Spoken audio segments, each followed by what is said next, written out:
Hello friends, अभी हम लोग डिस्कशन करने जा रहे हैं पॉइंटर एंड फंक्शन।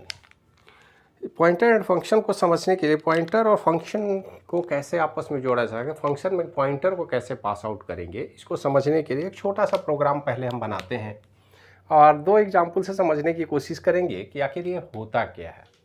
तो ज़रा सा एग्जाम्पल नंबर 1 पर देखिए, एक फंक्शन हमने बनाया है, फंक्शन में कुछ कोड है, अब देखेंगे वो क्या करेगा।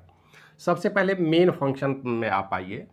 मेन में हमने क्या किया, इंट ए, मतलब एक वेरिएबल हमने बनाया है और इस वेरिएबल का नाम रखा है ए और इसमें वैल्यू पास किया है 10। इसके बाद हमने फन फंक्शन को कॉल किया है। तो फन फंक्शन को कॉल करने का मतलब क्या है, एक fun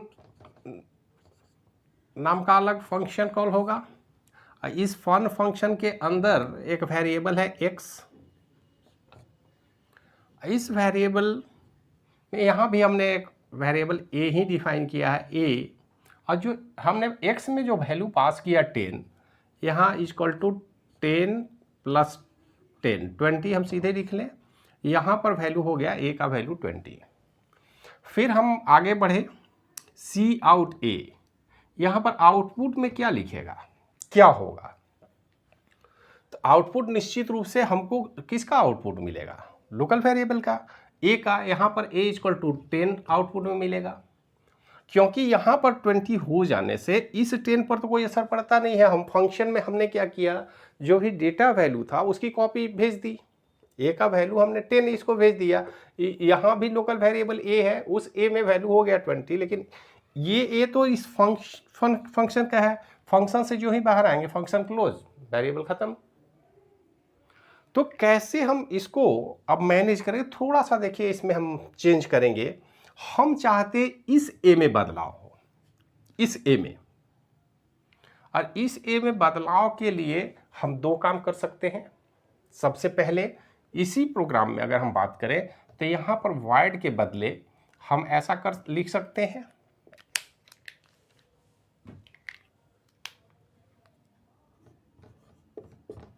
int, return type int है, और यहाँ पर हम लिख सकते हैं रिटर्न ए। और जब रिटर्न ए वहाँ लिखेंगे तो यहाँ पर कोई वैल्यू हमको लेना पड़ेगा।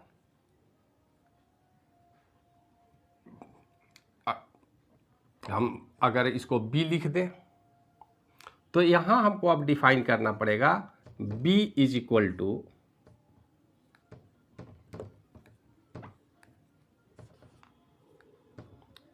फन ए, या हम चाहें तो इस ए को ही डिफाइन नहीं करें, जरा सा देख लीजिए। और यहाँ पर ए की जगह पर हम ए का वैल्यू पास कर दें 10, और यहाँ लिख दें ए इक्वल टू फन। अब क्या होगा, फंक्शन में हमने पास किया 10, लेकिन ये जो वेरिएबल था उसमें अब हम इस फन फंक्शन के रिटर्न वैल्यू जो आएगा उसको रखेंगे, इसको नहीं रखेंगे।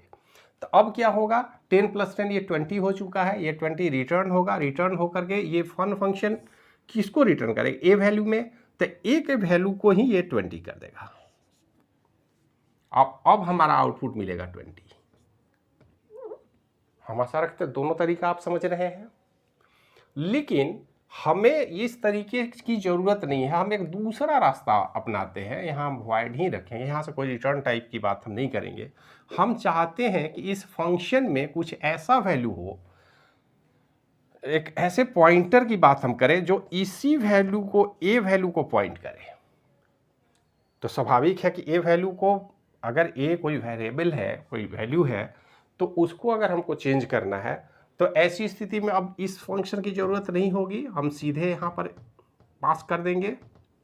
तो अगर हम फंक्शन में वैल्यू नहीं पास करके हम अगर पॉइंटर के थ्रू भेजें, उसके एड्रेस को भेजें, तो इसको हम कैसे लिखते हैं, एड्रेस ऑफ ए। अब हमने यहाँ पर भेजा एड्रेस ऑफ ए। अब देखिए जरा, फन फंक्शन क्या है, इंटीजर टाइप का यहाँ पर पैरामीटर है, इंटीजर एक्स है।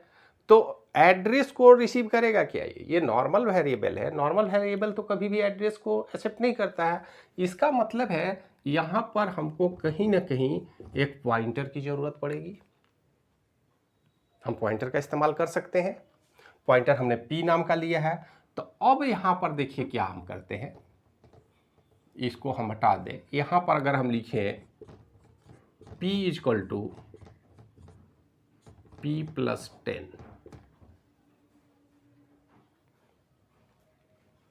यहाँ से कुछ भी रिटर्न नहीं आ रहा, लेकिन ये पॉइंटर एक्चुअल में इसी वैल्यू को चेंज करेगा। इसका मतलब यहाँ पर अब हमको आउटपुट मिलेगा 20। तो देखिए दूसरे पहले हमने वैल्यू भेजा, वहाँ पर चेंज किया, उसका रिटर्न इस फंक्शन कॉलिंग फंक्शन के पास भेजा वैल्यू, और उस वैल्यू को हमने प्रिंट किया तो हमको मिला था 20। अब हम इसकी कॉपी ले जा करके वहाँ कुछ नहीं करेंगे, हम सिर्फ इसका एड्रेस भेज रहे हैं और इस एड्रेस को यहाँ पर हम मैनिपुलेट कर रहे हैं थ्रू एड्रेस। वैल्यू तो यही है, इसी ए के वैल्यू को हम चेंज करने की कोशिश कर रहे हैं। और ये इस वैल्यू को अगर यहाँ चेंज करेंगे तो हम इस तरह से लिख सकते हैं 10, 20, जो भी वैल्यू हम रखेंगे उसके एड्रेस को पास करेंगे, उसमें 10 ऐड करके रिजल्ट हमको मिल जाएगा। तो ये कॉन्सेप्ट है पॉइंटर का। पॉइंटर में एक बात हमेशा ध्यान में रखिएगा कि जब भी फंक्शन प्रोटोटाइप आप बनाएंगे तो वहाँ पे आपको पॉइंटर वेरिएबल होना रखना पड़ेगा, और फंक्शन को जब भी कॉल करेंगे तो आप वेरिएबल के एड्रेस को पास करेंगे।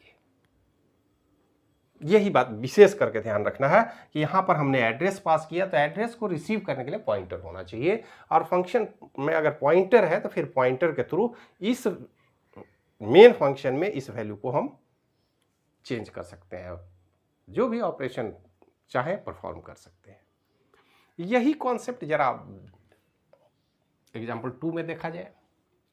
यहाँ पर हमने क्या किया, यहाँ भी मेन फंक्शन से हमें स्टार्ट करें। सबसे पहले CLR SCR लिख दिया है iostream.conio.h, उससे तो कोई दिक्कत नहीं है, आप समझ रहे हैं। सबसे पहले हमने एक एरे यहाँ पर बनाया। तो अब जरा देखिए क्या हो रहा है। एक एरे हम यहाँ बना लेते हैं और इस एरे में कुछ निश्चित वैल्यू हम पास कर रहे हैं 10, 20, 30, 4 एंड 50। पहले तो कुछ भी पास कर सकते हैं। अब ऐसे हमने यहाँ 40 पास किया तो इसी को 4 चेंज कर देते हैं। अब यहाँ पर हमको अगर पॉइंटर पास करना है, यहाँ पर हमने सम एक बनाया है और इसमें पॉइंटर ptr नाम का एक पॉइंटर बनाया है। इसका मतलब है कि this function required address of variable, address चाहिए। तो ये जो हमने यहाँ पर बनाया है एरे, इस एरे का नाम क्या है, ए है। इसका इंडेक्स है 0, 1, 2, 3, 4। मान लेते हैं इनका यहाँ पर एड्रेस है 100, 102, 104, 106 एंड 108। आप इस बात को समझ गए। अब यहाँ पर ये जो वेरिएबल ए है, ये भी तो एक पॉइंटर की तरह काम कर रहा है, क्योंकि पूरे वेरिएबल का तो नहीं है, किसी एक का एड्रेस इनिशियल स्टार्टिंग एड्रेस रखता है ये। तो एरे में जो एरे नेम होता है वो एक्चुअल में एक पॉइंटर की तरह ही काम करता है। पॉइंटर भले हमने नहीं बनाया हो, लेकिन वो स्टैटिक पॉइंटर की तरह बिहेव करता है। इसलिए देखिए हमने दो तरह से यहाँ पास करने की कोशिश की। आप जो चाहे लिख सकते हैं। सम ए, मतलब ए क्या है, ये कोई वैल्यू तो है नहीं, तो ये एड्रेस ही पास होगा। या फिर आप इसी को दूसरे तरीके से लिख सकते हैं, सम और एड्रेस ऑफ ए क्या 0, इनिशियल एड्रेस, स्टार्टिंग एड्रेस, क्योंकि इसी एड्रेस पर इस ए के वैल्यू को रखते हैं।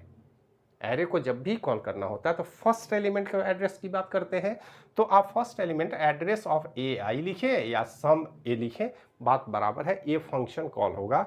ये फंक्शन दो बार कॉल करने की जरूरत नहीं है, आप एक स्टेटमेंट से काम कर सकते हैं।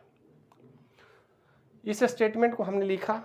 अब जरा सा देखिए, तो ये स्टेटमेंट अगर गया तो हमने क्या पास किया, यहाँ पर एक्चुअल में हमारा जो यहाँ सम फंक्शन है, इस सम फंक्शन में एक वैल्यू हमने पास किया, और ये वैल्यू क्या है, ptr।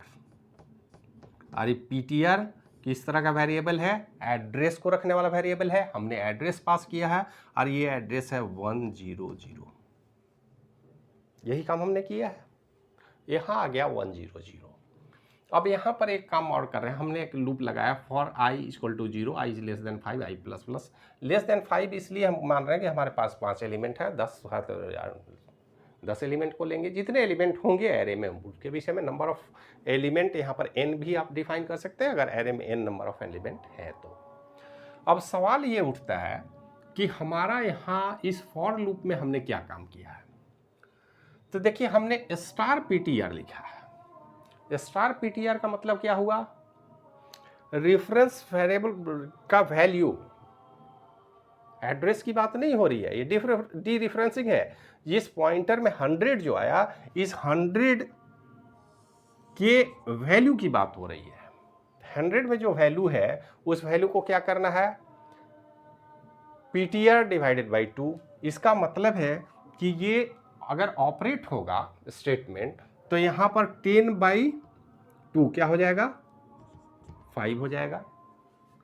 इसके बाद हमने क्या किया है, PTR equal to PTR plus 1। ये देखिए पॉइंटर अरिथमेटिक है। अब यहाँ पीटीआर है 100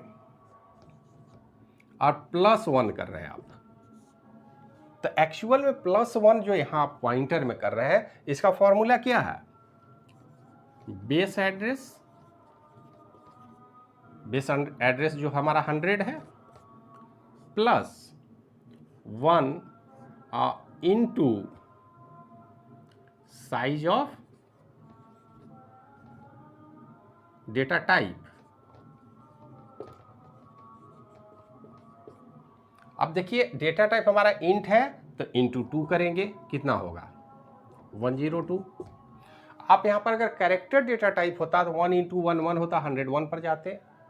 अगर फ्लोट डेटा टाइप होगा तो 100 इंटू 1 इंटू 4, 4 इंटू 1 4, 100 प्लस 1 4, 104 पर जाते। ये आपको ध्यान में रखना पड़ेगा। तो यहाँ पर 1, ये जो ऑपरेशन है पॉइंटर ऑपरेशन है, पॉइंटर अरिथमेटिक है। अगर कैरेक्टर है, देखिए है एक ही स्टेटमेंट, लेकिन ये डेटा टाइप पर यहाँ अगर कैरेक्टर है तो 1, इंट है तो 2, फ्लोट है तो 4 रखेंगे। नेक्स्ट एड्रेस पर हम चले जाएंगे। तो पॉइंटर के नेक्स्ट एड्रेस मतलब नेक्स्ट पॉइंटर कहाँ है, 102। तो हम इसके बाद यहाँ से आगे बढ़े 2 पर गए, और 2 पर जाने के बाद फिर से हमारा लूप चलेगा, क्योंकि हम तो लूप के अंदर हैं। तो लूप के अंदर जाएंगे तो फिर 20/2 क्या हो जाएगा, 10 होगा। फिर से आएंगे, पॉइंटर को फिर बढ़ाएंगे तो 2 से 4 पर चला जाएगा पॉइंटर। फिर यहाँ पर डिवाइड 2 से करेंगे तो 15 होगा। फिर आगे बढ़ेंगे, इसके बाद पॉइंटर 4 पर जाएगा, 4 में डिवाइड बाई 2 तो ये हो जाएगा वैल्यू 2। और इसके बाद नेक्स्ट पॉइंटर में हम जाएंगे तो ये हो जाएगा 25। बात समझ में आ रही है। देखिए ये हमारा जो एरे है वो एक ही जगह, हम केवल पॉइंटर उसके एड्रेस से, डेटा वैल्यू को हम टच नहीं कर रहे हैं, हम एड्रेस पर जा रहे हैं और उस एड्रेस के वैल्यू को ऑपरेट कर रहे हैं through the help of pointer. तो एरे के एलिमेंट को भी पॉइंटर से आप एड्रेस कर सकते हैं, इंडिविजुअल एलिमेंट को भी पॉइंटर से एड्रेस कर सकते हैं। और एक बार जब ये ऑपरेशन कंप्लीट होता है तो फिर हम आगे बढ़ते हैं। आगे बढ़े तो हमने फिर से एक लूप लगाया, वही सेम लूप लगा दिया, और इस लूप का मकसद है आउटपुट जनरेट करना। हमने लिखा है Cout AI। अगर आप चाहें तो यहाँ गेट ch भी जोड़ लीजिए। AI का मतलब क्या होगा, first A0, then A1, A2, A3, A4, A5। Print यहाँ क्या मिलेगा, 5, 10, 15, 2 एंड 25। तो इस आउटपुट को हमने सिर्फ यहाँ पर डायरेक्ट वैल्यू को एक्सेस नहीं करके, हमने पॉइंटर के थ्रू उसके वैल्यू को मैनिपुलेट करने की कोशिश की है। तो ये कॉन्सेप्ट है पॉइंटर और फंक्शन का। आप फंक्शन में पॉइंटर को भी पास कर सकते हैं, एरे को भी पास कर सकते हैं, और नहीं तो इंडिविजुअल एलिमेंट को भी पास करेंगे। जब भी किसी फंक्शन में पॉइंट एड्रेस पास करना हो तो आपको उसमें पैरामीटर जरूर डिफाइन करेंगे, pointer int *p, pointer type का वेरिएबल। और अगर सीधे डेटा भेजना है तो सीधा वेरिएबल आप रखते हैं। तो ये बेसिक कॉन्सेप्ट है जिस पर हम लोग फंक्शन में आप एरे को भी पास कर सकते हैं, थ्रू पॉइंटर या इंडिविजुअल एलिमेंट को पास कर सकते हैं और ऑपरेशन परफॉर्म कर सकते हैं। आशा रखते हैं ये आपको समझ में आया होगा। इसको समझने की कोशिश करेंगे, 1-2 बार देखें, हमें लगता है कि आप आसानी से इसको ग्रास्प कर पाएंगे। तो इस वीडियो में इतना ही, मिलते हैं नेक्स्ट वीडियो में, तब तक के लिए धन्यवाद।